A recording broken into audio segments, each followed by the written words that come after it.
Hello, listeners. I'm Eric Savinsky. I'm Todd Crawford.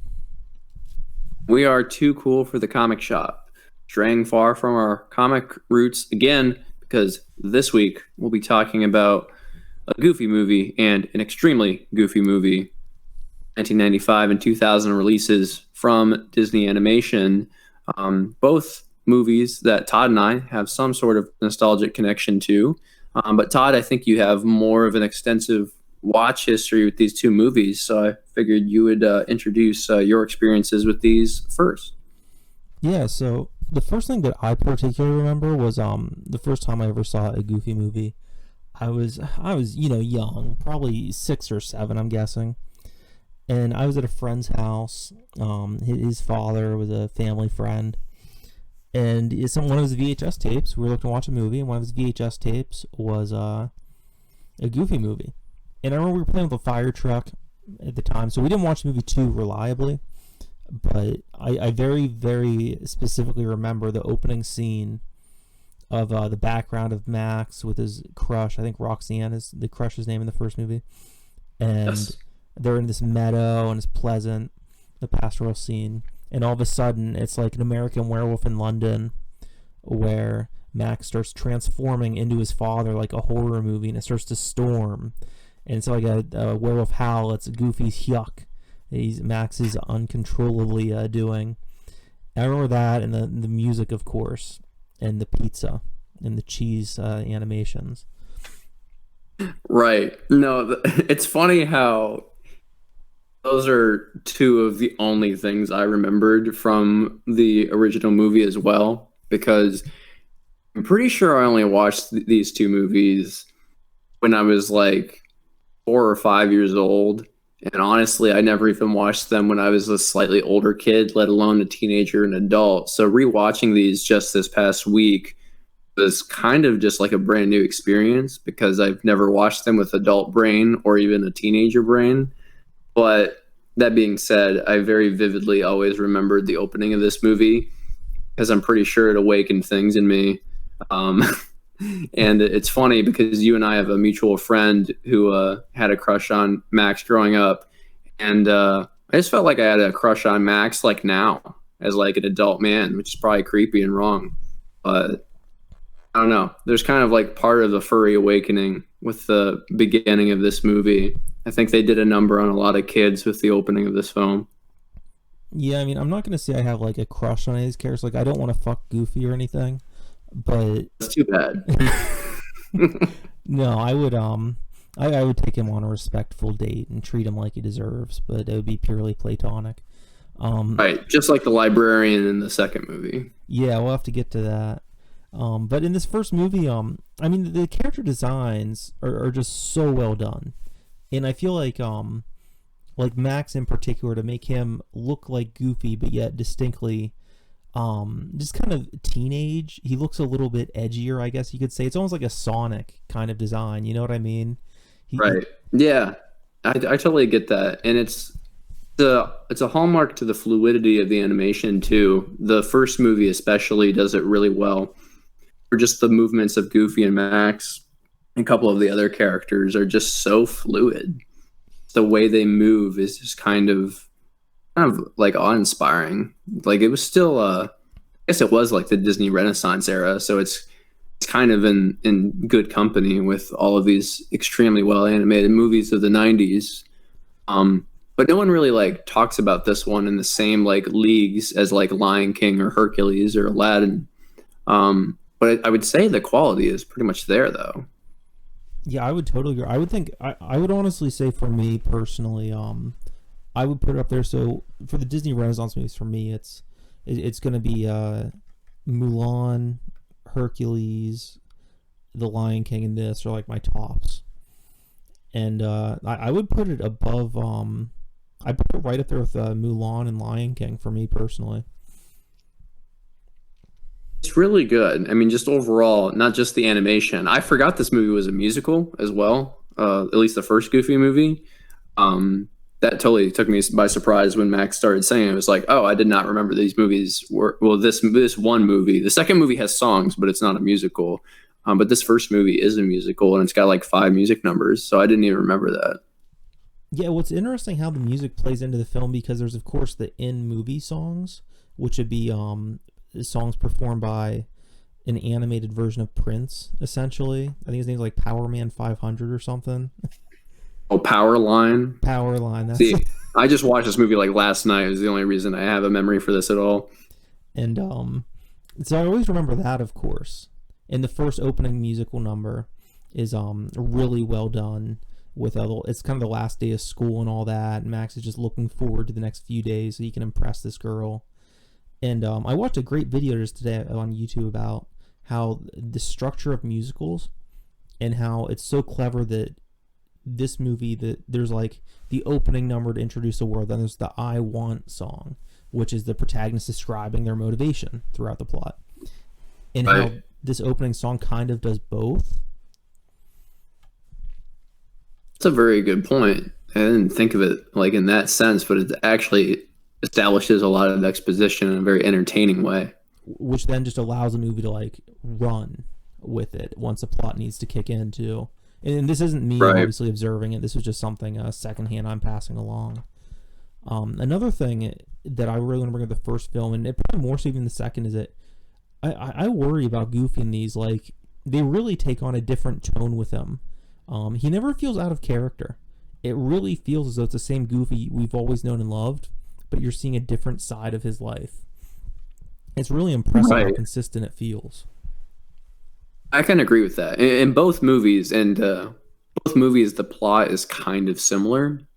It's almost the second movie almost retreads certain aspects, but yeah, Goofy is kind of in that like depressed midlife crisis state. Because you gotta think he's a single dad, so when he sees high school Max growing up or college Max moving away, like if you think about it as a single dad and he has nobody else in his life standpoint, that's actually quite depressing. So you don't really get the grasp on that when you're a kid. But watching this as an adult, I was like, "Damn, Goofy, you gotta get like a social life or do something. Like have a pet." Where is Mickey as a pet in all of this? Is Mickey That's very true. Like friend? Mickey and Donald, they never hang out with Goofy anymore. They've drifted apart. They don't have cell phones yet. One thing I will say though, I mean, like, and it's weird because it almost would be a fault, but the emotional beats in the film just work so well, especially the older I get with Goofy, especially where you just sympathize with him so much and you feel so bad for him in these movies when he's put down that I really don't know how they do it without just being a total buzzkill for the fun that the rest of the movie has. But the one thing I'm going to say is really imaginative and clever, I think, is for his profession in the first film to be a photographer for children. He gets them to laugh. I just think that's so brilliant, and I couldn't picture a better job for Goofy on film. Yeah, I had the same exact thought watching it yesterday, which was even more of a bummer as to like he just works at this like toy factory in the second movie. There's a lot of things in the second movie that just kind of feel offbeat and out of place, but we'll get to that after we finish our discussions on the first one. Yeah, I feel like I really put my mouth on it. I'm just gonna go off on the second one. Not that I dislike the second. I'm not gonna like rant or anything, but it's hard to get into without just cutting it open.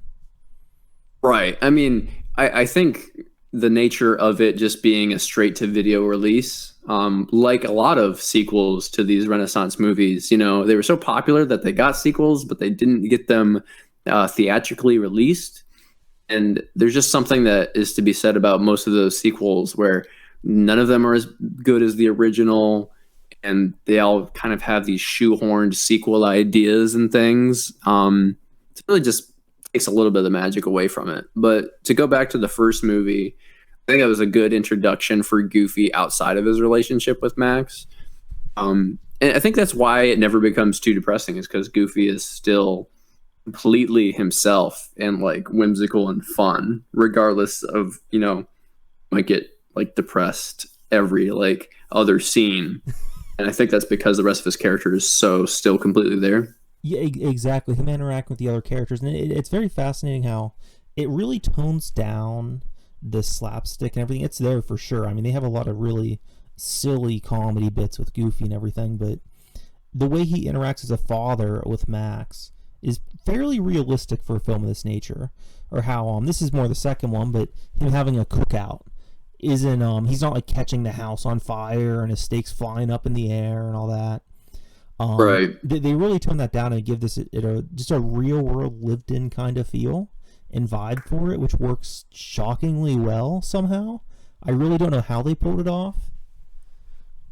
Yeah, no, I can totally agree with that. Like all of the dialogue between Goofy and Max actually kind of makes me reminisce about my dad. So in a way, like kind of like the going on a camping trip with your son kind of thing is a very as ridiculous as it is in the movie because it feels like they spend like 90 days of the summer out vacationing, but they somehow are like still making it to this concert. I don't know about that part. But the core premise is very realistic. And then they throw in the slapstick when they like get the car off the canyon and into the river and stuff like that. And then they save each other with the fishing pole. So there's still like very cartoony moments, but by and large, the core of the film is still, you know, more grounded than perhaps like the Goof Troop show, which like these movies are like basically based. Yeah, and did Goof Troop? I take it Goof Troop came out after the first movie, but before the second. I don't really know the Oh, timeline of that, to be honest. I don't know. I can actually double check that right now. I know that there was a show, and Max is younger than he is in the first movie. I Oh, didn't know okay. if it was like going back or if it was always just chronological. I watched the shit out of Goof Troop as a kid, but I haven't seen that one at all in many years. So I'm a little hazy on Goof, the Goof specific Troop was the scenes. first thing released. It started in 1992. Oh, okay, wow. Because I always heard that an extremely goofy movie was like the series finale for Goof Troop. So I had always assumed that a Goofy movie kind of kick-started this canon, if you will. Oh, Which is the it most does not. ridiculous thing for a 26-year-old man to talk about is the canon of the Goofy No, it's movies. funny. It is kind of interesting that they have like this connected universe with a 78 episode TV show and two films.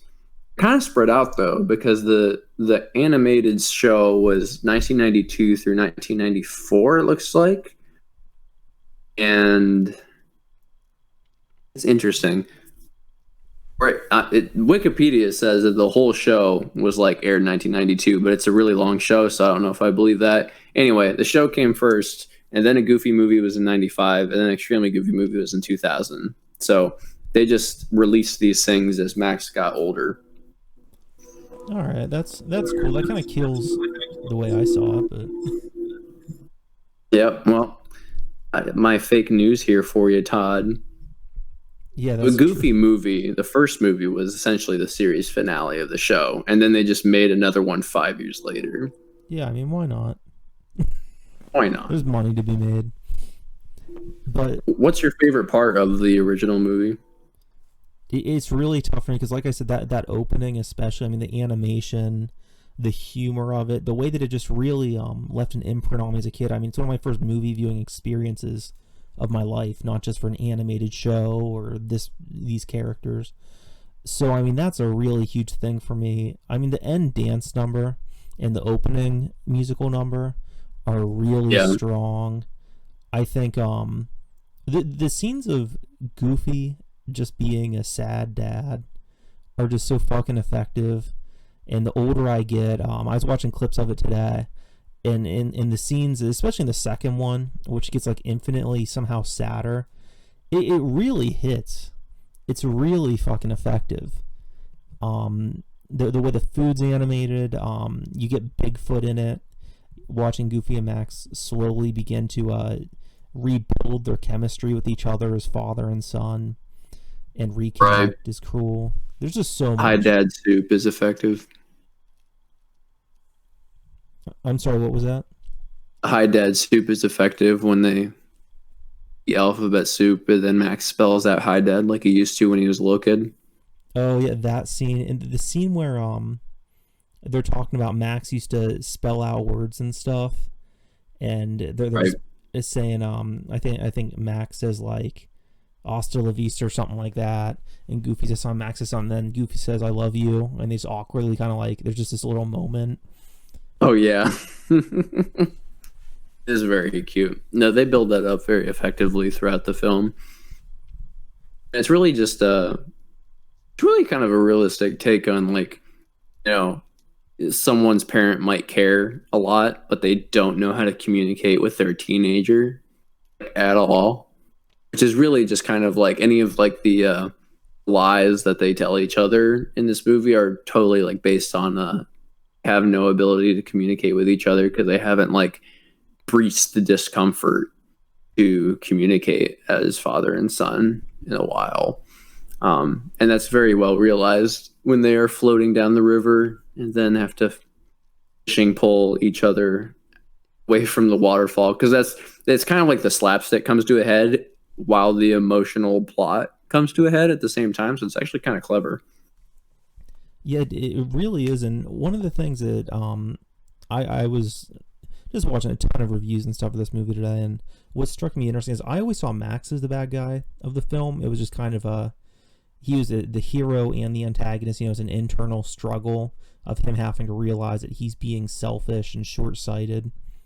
But I was hearing some people today think that actually Goofy is the antagonist of the film by being stuck in his old ways and not being willing to accept that his son is his own person.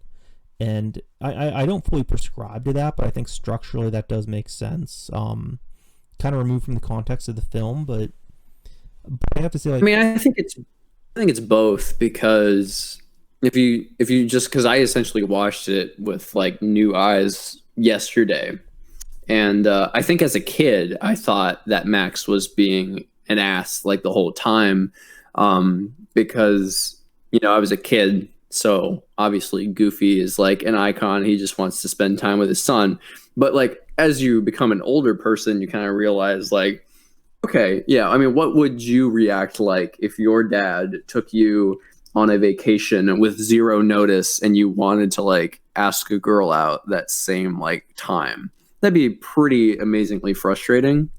I just kind of looked at it in more like realistic eyes through Max's perspective. When you start to do that, like these movies become a lot less black and white. It's like, yeah, Todd, what would you have reacted like if your dad had come and hung out with you at Clarion University like your entire college career? I'm gonna be honest. I would have probably liked it. I was the opposite where I wanted my dad's attention.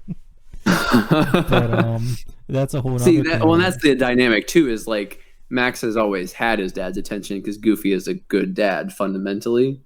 It's definitely like showing a certain parent-child dynamic. Because it's Exactly. not like he's a deadbeat. Maybe Donald Duck is like a deadbeat. Who knows? He's a deadbeat uncle anymore. Like, I don't think he hangs out with the nephews too much. But Yeah, that's fairly true. Yeah. that's what I was gonna say is like the film really does this amazing balance where you can watch it in either lens or see both sides of it, and it still plays the Right. dynamics just so well that like they kind of overdo it in scenes where maybe Max will say something too hurtful to Goofy, of course, which is just typical Yeah, I structuralism. agree. But generally speaking, they both have their wants and they're both well intentioned. But it's kind of a comedy of errors in the simplest sense of like it's really just a language of misunderstandings until Right. eventually they find common ground. And I think it's very well done the whole movie. Yeah, exactly. And again, for a movie that's essentially directed towards like 6-year-olds, it's actually kind of more sophisticated than you'd expect. So that's why I enjoyed watching the first movie again. The second movie to a much lesser extent, but we'll get into that shortly. Did you have any other final thoughts on a Goofy movie, and particularly like what you would rate it? Yeah, there's a few things. One thing I want to just drop real quick is how likable also Max's best friend PJ is, and the fact that he is the Wario of the Mickey universe's son, and how Right. well that fits in with Pete. That's his name. Pete giving Yeah, Pete is the Goofy bad Wario. parenting advice. That whole scene of Goofy and Pete in the hot tub, which is such a strange thing to visualize in my head, but the animation's so good in this film that it just looks stunning to me. Just something I Right. never thought I'd say about Goofy and Pete in a hot tub is maybe the gayest thing ever said on this show.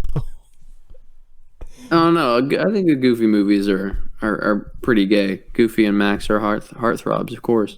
That is pretty true, actually, in a funny, serious way. It's oddly a kind of a gay thing, but yet also it's a black culture thing too. And I think honestly is that the film just speaks to everyone. It just tapped into this Yes. universal vein for, I think it's a generational thing first and foremost.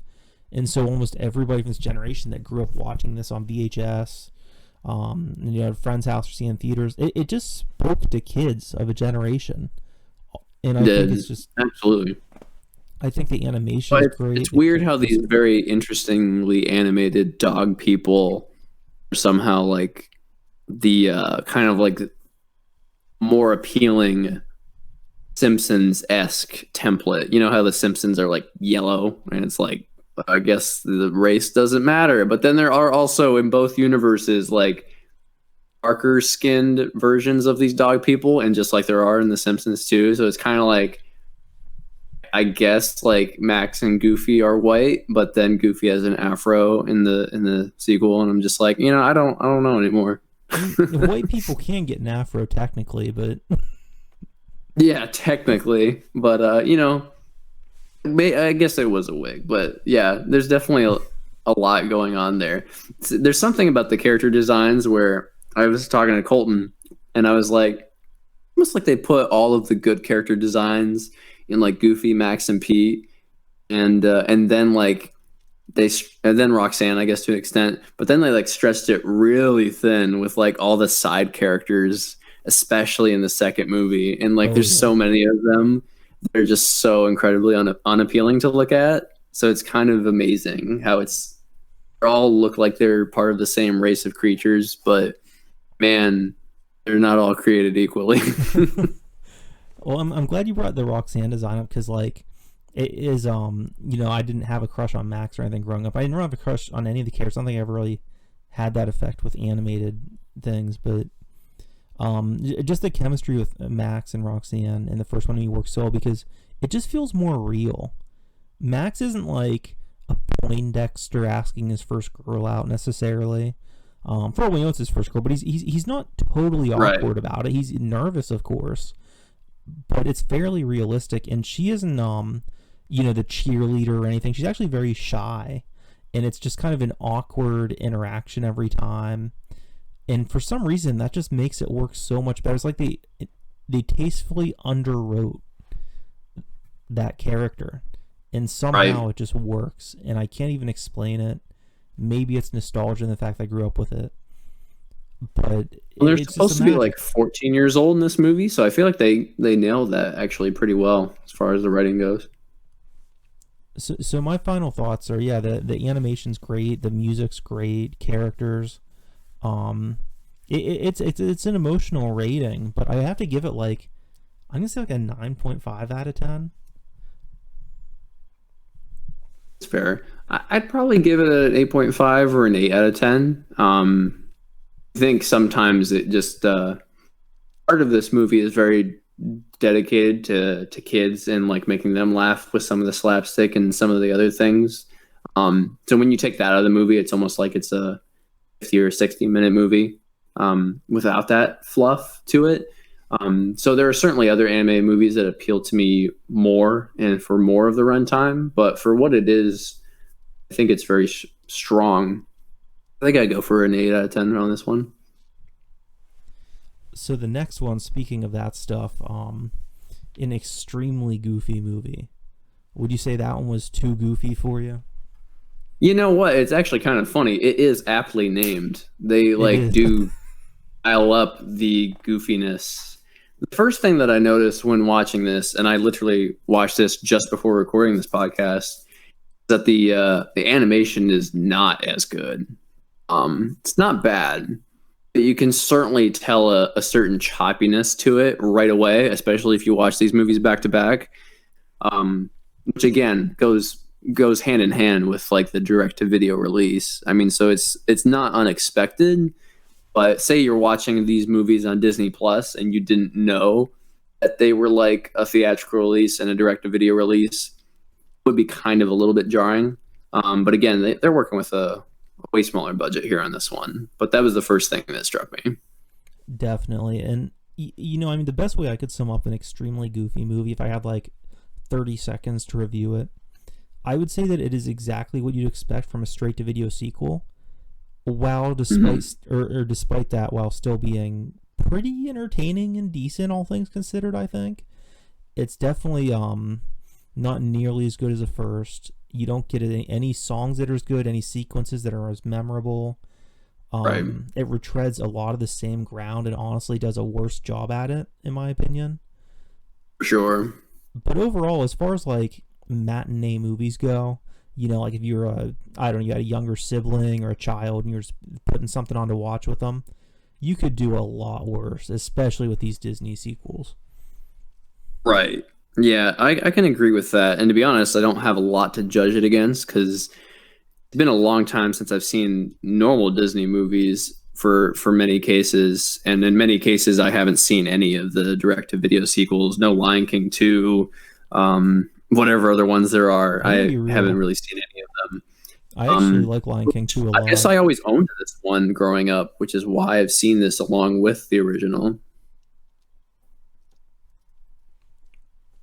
Yeah, I don't know. It's funny. I don't remember the first time I watched either of these movies in full.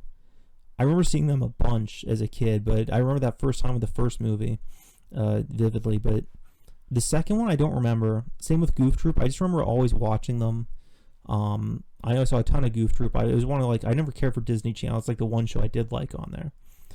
But Right. the second movie, I don't know if I owned it on VHS at some point or what, but I knew I saw this one probably a lot more than the first one. Um, I just have more memories of it as a kid. And the first thing, just to get into the plot, is that Max is going away to college, which actually is a pretty decent diving board for this, I'd say. Yeah. I think. I think. Go ahead. You finish your thought. Oh no, you can go. I'm watching through this movie. They definitely are retreading a lot of the same ground. Instead of going on a summer road trip, it's just Goofy going to college because he knows very little, and he's got to finish his degree from his 1970s college days.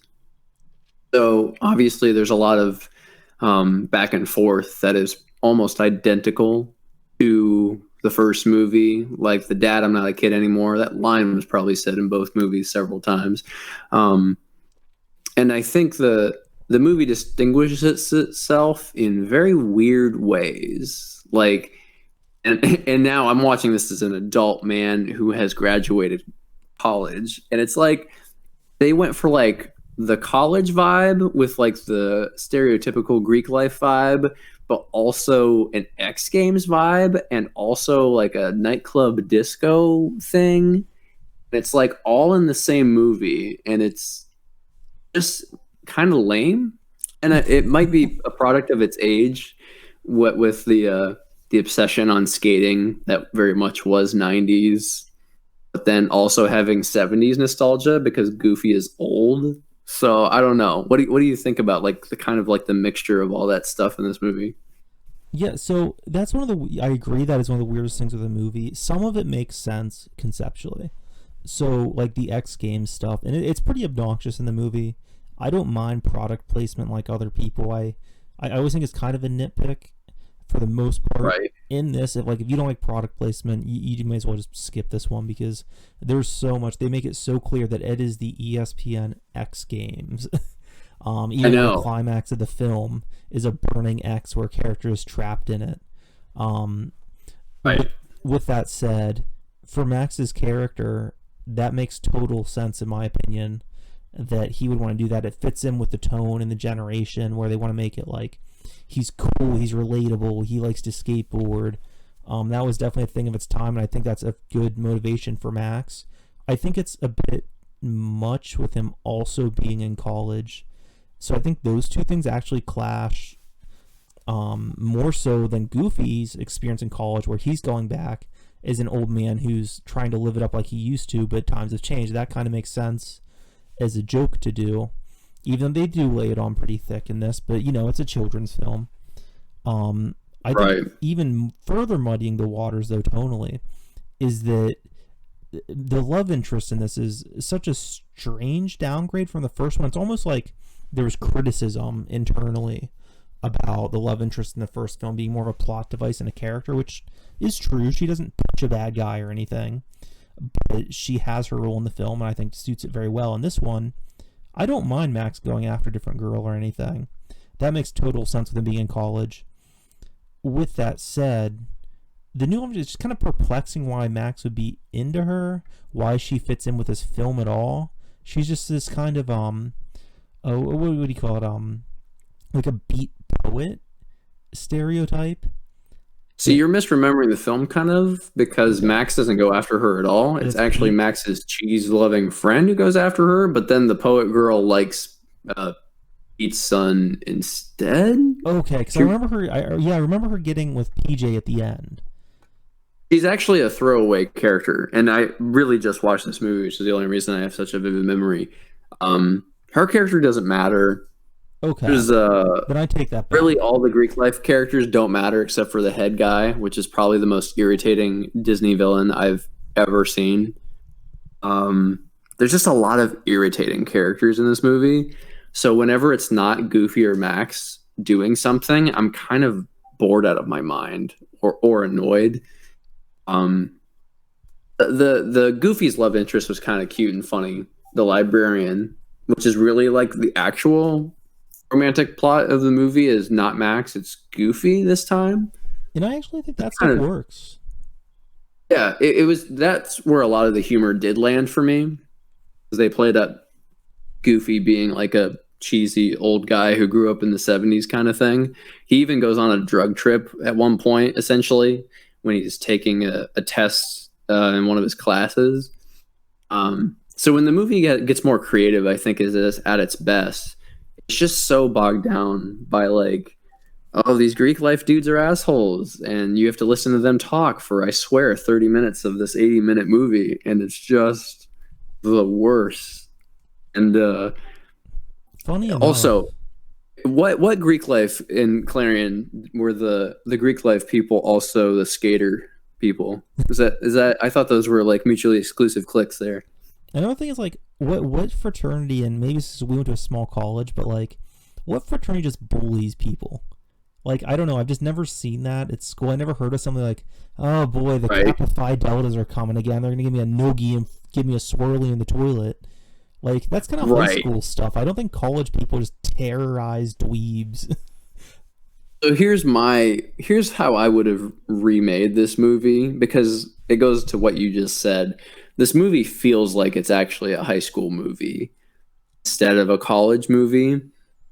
So I feel like instead of making the 4-year age jump where Max is 14 in a Goofy movie, they should have made him like 16 or 17 in this movie instead of 18. Instead of like middle schooler, he's a senior in high school. You still could have done like the maybe not the X Games itself, but you still could have done the skateboarding fanaticism mixed with like high school bullies, and then you perhaps could have had some connective thread. Maybe you still could have had Roxanne as a character potentially, and then maybe towards the end of the movie, like Goofy still has to deal with empty nest syndrome and still has to like find somebody to fill that hole in his life, and then he has to say goodbye to Max at the end of the movie. I think that would have been maybe a better movie, because it's almost like that's what they wanted to do with how college is like high school in this movie anyway. Yeah, I was thinking about that all day. How I would make some changes to this movie, and it's not too different from what you said. The first thing, I'd probably keep it in high school, like you said, make it senior year. Instead of the X Games, I would say that Max, it'd be stereotypical as well, but there's Death Hill, where nobody's ever made it down alive because it's so steep, and I don't know, there's holes in the road or whatever. And Max tells some sort of local sporting thing instead of it, because that was another thing in this movie. Like, I know it's a cartoon, but it's like, oh, this one college like is also like has all of the participants for the entire country in the X Games, and then there's like other countries judging the skaters. I'm like, wait, this makes just no sense whatsoever. Yeah, it is weird. It's almost like they just wanted to make it seem big, but it was so artificially done that it just feels... And as a kid, you don't think about that at all, at least not when I watched it when I was super young. But then and you're an adult, it's like, okay, wait, like why is it like this? You know, it's not cartoonish for the sake of like humor. It's just kind of cartoonish for the sake of it. Yeah, and it doesn't add anything from the film; it just takes away from it. And it might be nitpicking in some kids' films, like we were talking about Yo Gabba Gabba. I'd say who cares, but the first film especially is known for holding up incredibly well and probably being more popular now than it was when it came out because Right. it stood this test of time, because it aged with the audience, because it was more mature. So when you have such a downgrade in this film in that way, it stands out because that film is kind of special for not doing those things. Yeah, Now, that's a good point. yeah, so I would have Max say he's going to go down Death Hill or whatever. So it's kind of like the first movie where he makes a big claim. He's trying to impress a girl. And really, maybe he's trying to do it because he wants to show her that he cares about her, even though they're going to different schools or whatever in certain future. And also, now that Right. Max and Goofy are close again, maybe their tension comes from they don't know how to say goodbye necessarily. And there's some feelings almost of abandonment on each end. So when Goofy starts dating, I keep all this up with him dating again, and maybe it's just a local librarian or something. And Yeah. so now all of a sudden, Max feels replaced by Goofy's new girlfriend, and he hasn't had his mom in the picture for a very long time. I think it's implied she died, and so Yeah, it's them that's what I figured. struggling with this new dynamic, and at the end realizing that things change in life, and you get older and things happen, but you're still family. Yeah, I think that would have been a more different plot. That's for sure. I think that could have been more powerful way to go with it instead of basically retreading ground. Or you could have him go to college, and a simple fix would make the movie at least like half a point better for me. At the beginning, make Max care about his dad one iota. Make him like, Yeah, because in this film he was Max is fucking kind of cruel. cartoonishly a dick at the beginning of the film. The opening is nowhere near as strong, compelling as like the first movie. No, I like the scene with the barbecue. I like the animation, the horseshoe, and all that stuff. I don't know why. It's just very comfy, and I always like that scene. But Hmm. I think that Max is just so uncaring to his father. He has no nostalgia. He doesn't care that he's leaving his dad. Like, he should be excited to go to college. He should be excited to have independence. But there should be some shred of humanity. And you can contrast that with Goofy looking like he's going to put a fucking revolver in his mouth at any moment in this. Like, Yeah, I know. it is so over the top, like, just depressing. And I think it still works. You care about Goofy. You still like the characters, but you kind of like them in spite of their actions. Whereas in the first, you understood their actions and how even though they Right. might not have done the right thing objectively, emotionally it made sense. In this one, there's a lot of times where I'm like, I still like Max, but he's just being I like him because I know him already. If this was an original character in Right. this film, I probably would not care for Max nearly as much. Well, and that's part of the problem too. It's like, well, Max is older and he should be like more fleshed out as a human being, you know, as like we grow older as people. But he's more of a caricature as an 18-year-old as he was when he was a 14-year-old. So it's yeah, I totally agree. There's definitely like some disconnect there. And yeah, just there's just a lot of weird stuff in this movie. Like, it's odd how it's kind of a lazy movie and how it retreads it for so much, but yet it also just makes strange choices that just are kind of illogical, in my opinion, like you had addressed earlier. Um, Right. it's Well, oh sorry. I have a conspiracy theory too, because I just looked this up because I couldn't remember when Walt Disney Corporation bought ABC and ESPN. They bought ABC and ESPN in 1996, which was a year after the first Goofy movie.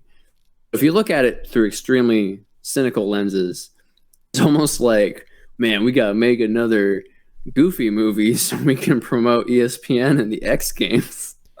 Honestly, I don't doubt it at all, and I would not put it past Disney to put it, especially in a kids' Bizarre. film, so they think it's cool, and then they'll want to have those interests. They'll want to watch the X Games because kids are a little too young to just want to watch the X Games. But if you put it in one of their movies, they Right. might. So this is kind of like extreme sports propaganda, the movie. but they and that's the thing because there's like 5 year gap between Goofy movie 1 and 2, so it's I don't think most of the Disney movies and their straight to video sequels have that big of a gap. It's almost like they made this movie just for some specific reason. They got different directors, I think the same voice talent and stuff, but it's definitely just kind of it feels like they had a quota to make a straight to video sequel and they made it kind of thing. I definitely feel that. And I think maybe it wasn't just the ESPN, but it was also, I feel like it was, we're doing straight to video sequels and, we may as well do this one. Oh, well, Max likes sports and stuff, but he's not like a football player. So we could kind of work that in with his skateboarding, with ESPN. How can we do that? X Games, okay. Because Right. it really does take away from the plot so much more that contributes. Like a good example of how this film could have worked would be the movie. Have you ever seen Rudy? It's about the football player. It's based on a true story. I think I have, but it's been a long time. It's a shockingly good movie about football that has so little to do with football. Where most of the film, Right.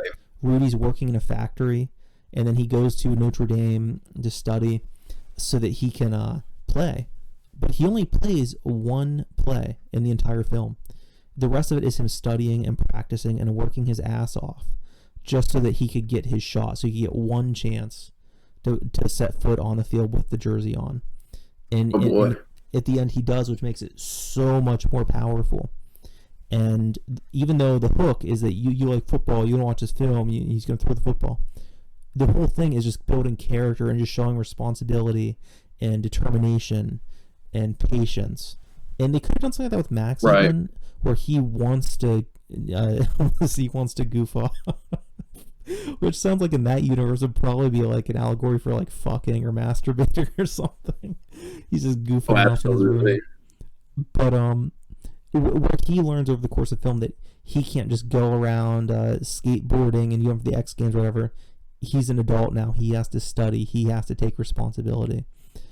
But instead, Right, but they don't. This movie doesn't do that at all. It's the opposite. Max is like innately talented at college in his studies, and also perfectly talented at skateboarding. The only time he screws up is when the other Greek life team cheats and like blinds him and stuff. So really, Max doesn't have any like hard work struggles as a character to like accomplish to overcome.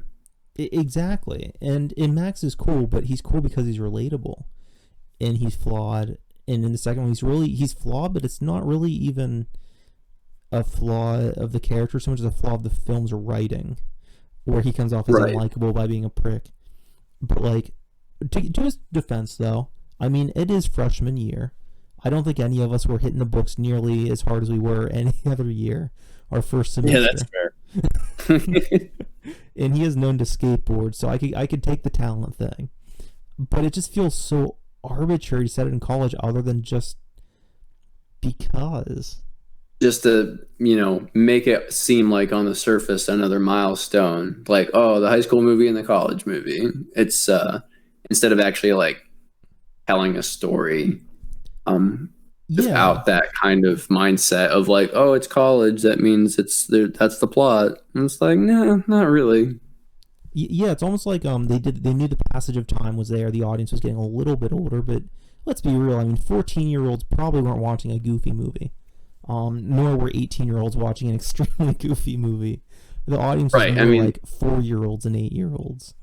Kids and parents, and families are watching these movies, and I feel like these days I feel like more of a young adult crowd watches these movies like you and I, because nostalgia has like grown exponentially over generations. But like I don't think people were of that mindset. Not many people, at least. Yeah. Well, so it's not like they were growing up as teenagers with this character. I would say the perfect foil to this film, to show what this film did wrong and how to do it appropriately, is Toy Story 3. Because it's essentially got the same kind of hook, where Andy is now older and he's going to college, and it's going to make big changes. And of course, Woody would be like the Goofy, and it's about that Right. kind of acceptance and everything. But everything that Toy Story does right, and it's mature and treads new ground for the series and everything, and reaches new emotional highs. This movie just does on the cheap, and I'm not just speaking Right. financially.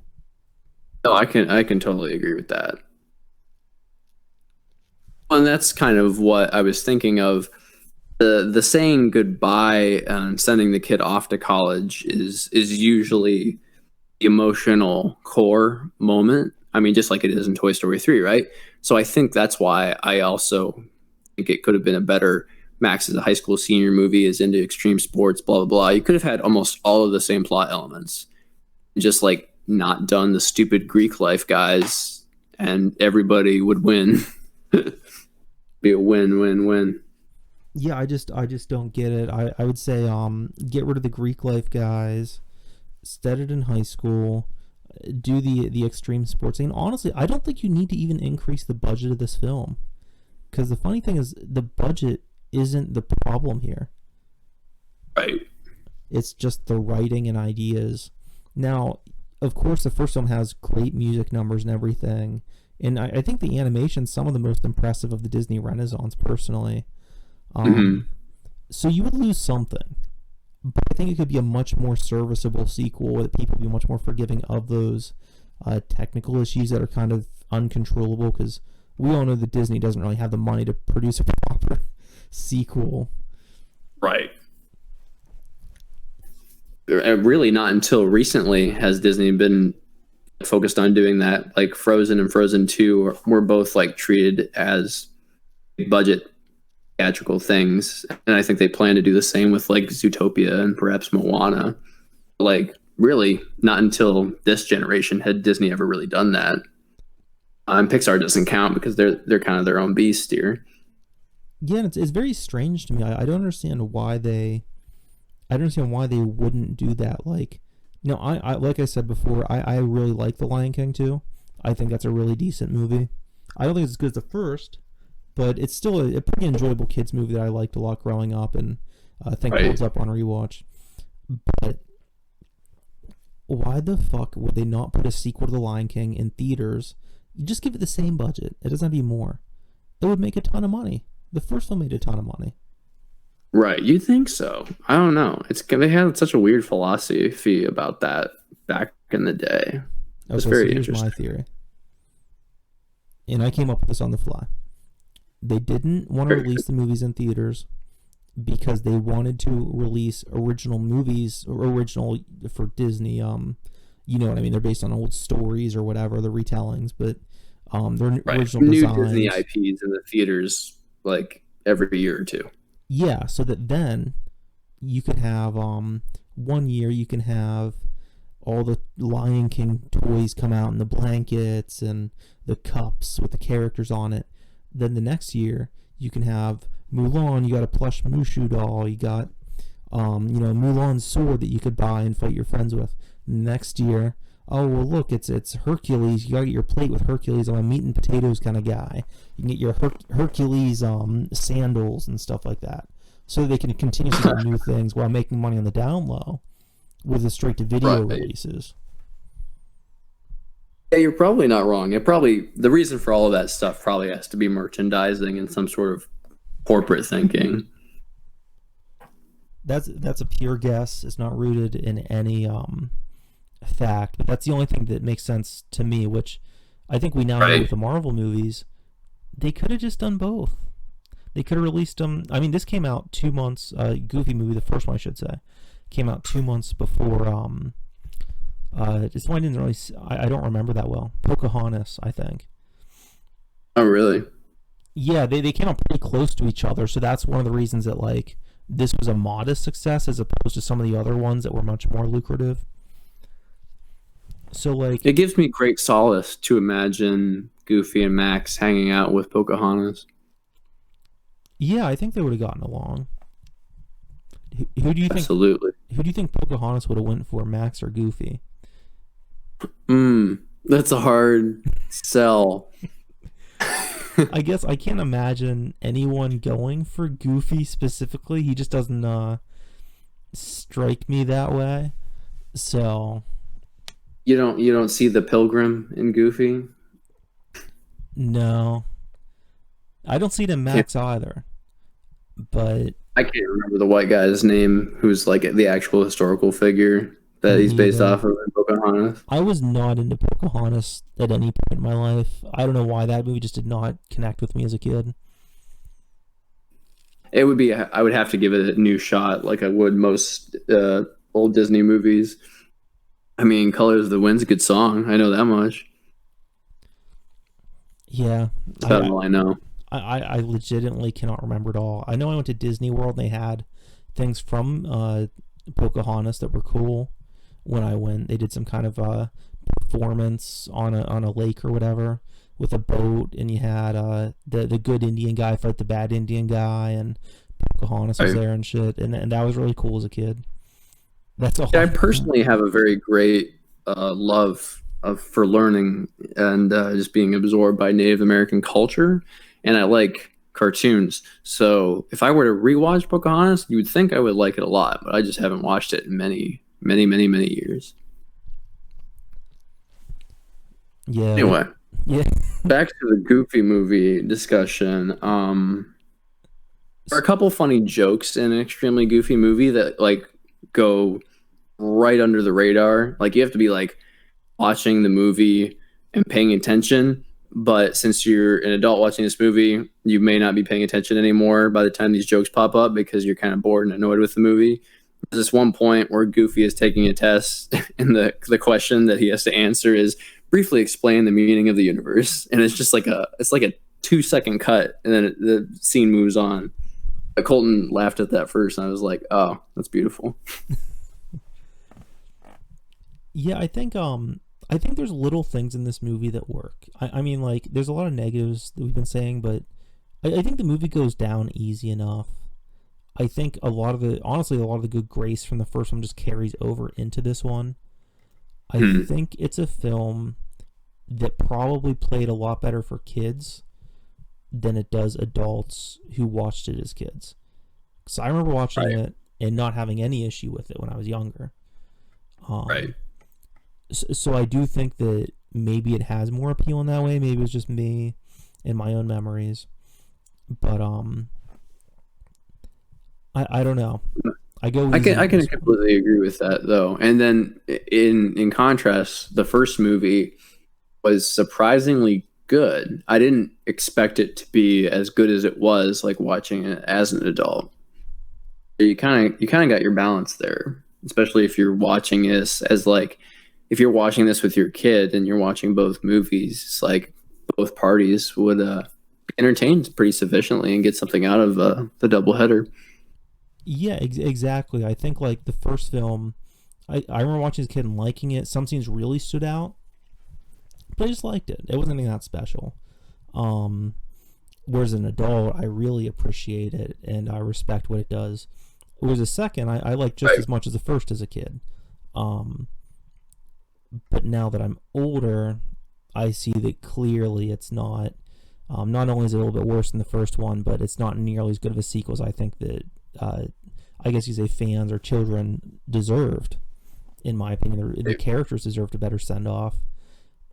But I don't think it's necessarily horrible. There's a lot of other Disney movies I'd rather not watch than this one. So you can definitely put it on and it's fine. But I don't think it's one that I would like be glued to the screen for or anything. It's no Moana. Yeah, no, I agree with that. And all that being said, what would you rate this movie? And considering that it's an animated movie, kind of made for in the climate and like for the audience that's intended for the straight to video audience, what would you rate it? Well, see, that's a tough thing, and the knowing the behind the scenes stuff does make me want to grade it differently, and I think that's fair because you can't judge, you can't judge Night of the Living Dead or Evil Dead as opposed to like The Godfather. But as I'm Right. saying that those are necessarily worse movies, those are just, I mean, The Godfather is a better movie than those, but I think those are also 10 out of 10 movies, and 10 equals 10. But Right. knowing how Evil Dead was made with no budget makes it a better movie that I enjoy watching more because of it. knowing that Night of the Living Dead was made on a shoestring budget makes me appreciate it more. So Right. similarly, knowing this is a straight-to-video sequel, knowing the track record with them, does make me go easier on it. My nostalgia for it makes me go easier on it. But just watching it, just as just a fan who just likes to be entertained, but B, as someone Right. who likes to think I know half of something about film, it really disappoints me in other ways. So like, I would have to go like 7, maybe a generous 7.5. But honestly, it's really kind of in between those two, where like I kind of like it, but it's a pretty big letdown. But I ultimately do have more fondness for it than anything else. Right. And then, kind of like how it was a point below you for the other movie, I would give it a 6. I mean, and in my eyes, a 6 out of 10 is still like a passing grade. It's like not passing by much, but I can still say I like it, even though it's probably not anything I would ever have an urge to rewatch. If maybe just for the guilty pleasure of like admiring how cute Max is. But really, I'd give it a 6 out of 10 because I think it's serviceable enough for what it is. But it's certainly not that kind of spectacle, memorable film that the first one is.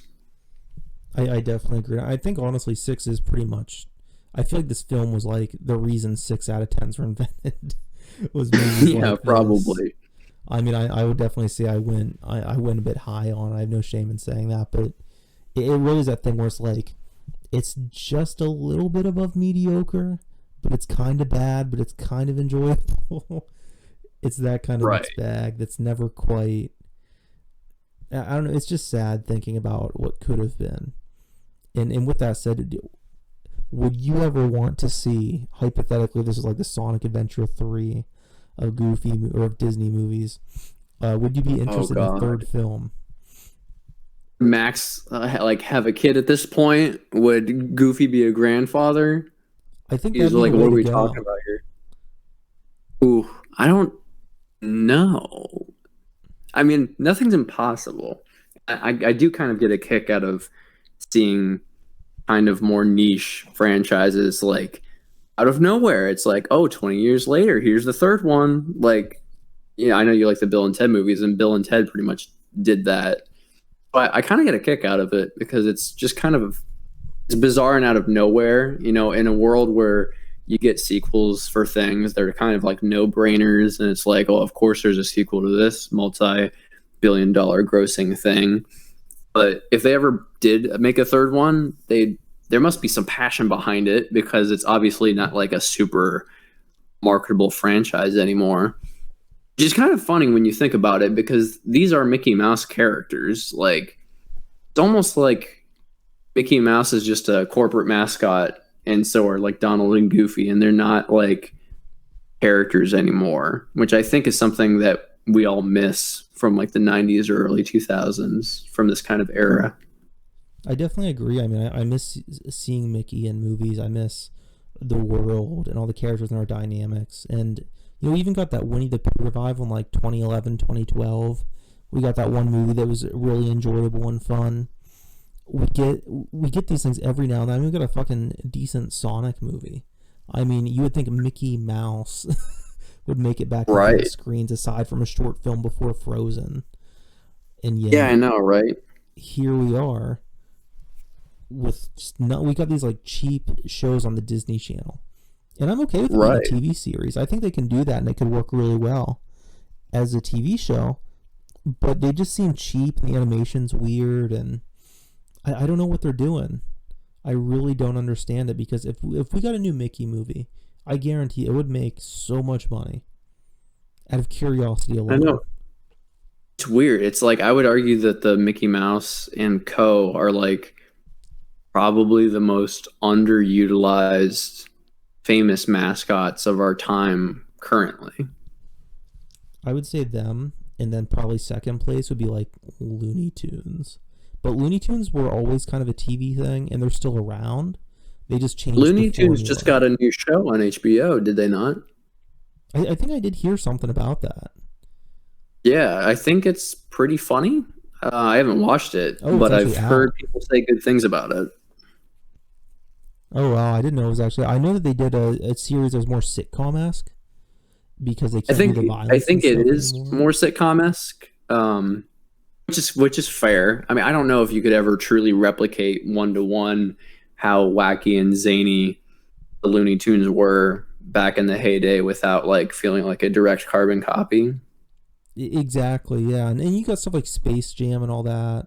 Like I Right. just miss the characters in the world. It doesn't have to be a one for one, sketch kind of replica with these different vignettes and slapstick. I'm okay with Right. it evolving, but Right. But yeah, the 90s was really good for movies like this. Goofy movie, Space Jam. It's like it was the Mickey Mouse and Looney Tunes characters that are like dad's generation like grew up on. But for them, it was like the 5 minute cartoon episodes, and then for us, it was kind of like these weird evolutions into big budget cartoon movies. In some cases, live action hybrids. And then like in the 21st century, like it's all slowly like faded away. It's kind of sad. I agree. The only thing I can say is hopefully with Disney Plus, they'll start taking risks on it.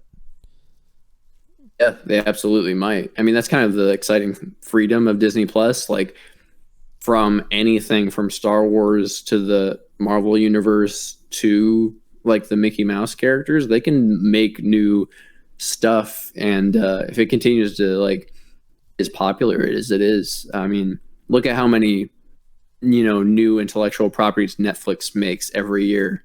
They make a ton of original series. So if Disney alone has that extra income to do that, we could very well see revivals of things like this in the near future. Exactly, and that's how we're gonna get Grandpa Goof in hashtag Goofy Movie 3. Oh God, Grandpa Goof. All Goof That's actually Proof kind of a comes funny in premise when you 3. think about it. Like Goofy is the same as he's always been, but he's actually like a literal grandpa now. Yeah, and you don't have to change the animation or anything really. You could make Max look a little bit older, but like a young dad kind of thing. It doesn't have to be like a one for one for their exact age compared to the original movies.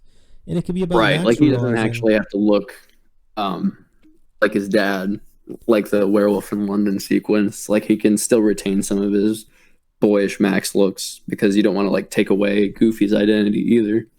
exactly, yeah. So that you could just mature them just a little bit. Maybe Goofy has glasses now or something silly. Um, Right. just he's got a little bit of gray on his ear. But it could be about Max. Maybe Max's son is his age that he was in the first film, and he's trying to control his son, and he's kind of coming to his dad for advice and help, and or maybe Goofy doesn't even know his grandson that well. It's that kind of plot, whatever. But it basically boils down to Max realizing that at the end of the day, life's not about you. You better write the script, Todd. I'll be waiting. I have enough stuff that I'm not going to live long enough to write, but someone else should take it. That's a freebie. That's a charity idea. There you go. It's your free script idea. All right. Well, do you have any closing thoughts for the goofy? What would you even call a two film series? A duology? Goofy duology. I like it.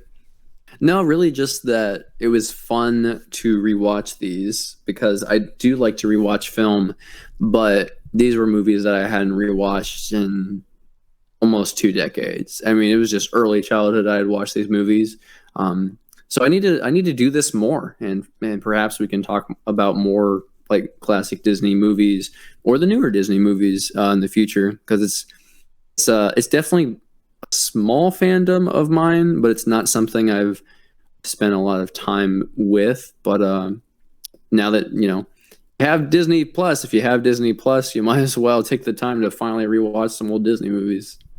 Get your money's worth. Exactly. I think my final thoughts for this one are that yeah, I just think these are very pleasant movies that I have a lot of nostalgia for personally. I think they're a lot of fun, and anyone in my Right. generation probably feels the same way. I've never met anybody who doesn't like the first movie at least. I But think the word to describe them, especially the first one, is wholesome. They're just very wholesome movies. And even some of the animated movies these days aren't even very wholesome anymore. So I think that's truly what they feel like to me. That is true. Um, but more importantly, there was a ton of old Disney character comic books back in the day. Like Donald Duck comics and all that. So Hmm. technically, we did talk about a comic book property again. That's fair enough. That's fair enough. I mean, all of these characters have been in like Kingdom Hearts as well, so you could say this was also a video game podcast. Yeah, and they all breathe air, and there's trees. So this is kind of a science podcast as well. So we covered a lot of Yeah, ground pretty here. much.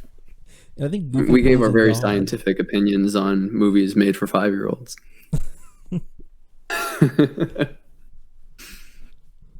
All right, well, I've been Todd Crawford. And this is Eric Shavinsky. We are too cool for the comic shop.